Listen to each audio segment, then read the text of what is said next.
The sad reality is that sometimes people vanish without a trace. The family and friends they leave behind, hoping and praying that there will be resolution and closure. But there are cases where men and children have vanished into nothingness right in front of their terrified families and were never seen again.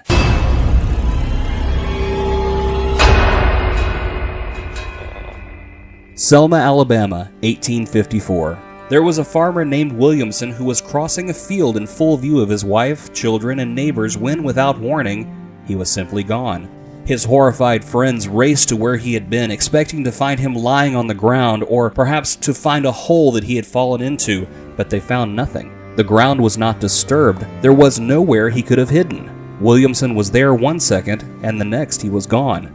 Without the slightest idea of how it happened, eventually, the man was declared legally dead. James Burn Woodson of Warwickshire, England, met a similar fate while running a foot race in 1873. Woodson undertook a bet while under the influence of alcohol that he could run non-stop from Leamington Spa to Coventry, a distance of approximately 11 miles. According to eyewitnesses who were following him in a wagon, Woodson stumbled and fell to the ground with a great cry, and that was the last they saw of him.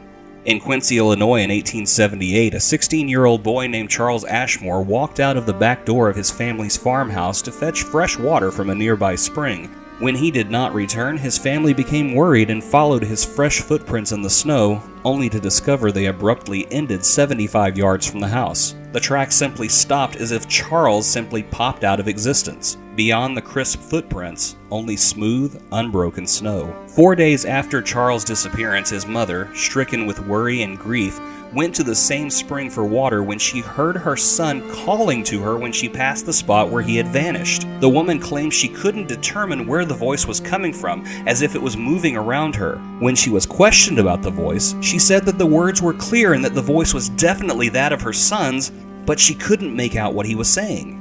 For months after this, the voice could be heard every few days by the family members. Sometimes two or even all of them could hear it together, though they could never determine where it was coming from or understand what was being said. As the months grew on, the voice could be heard less and less, becoming fainter, the silence between them growing longer and longer until sometime in the summer of 1879, the voice of Charles Ashmore could be heard no more.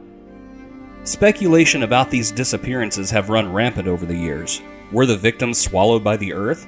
Did they accidentally wander into another dimension or a pocket of space-time? We can never know. These are only a few of the cases of people disappearing into thin air that we know of. For all we know, it could happen all the time. Perhaps dozens or hundreds of missing people all over the world have vanished the same way. Here 1 minute, gone the next. It happened without warning, and it could happen to you. You never know. It might even happen to me.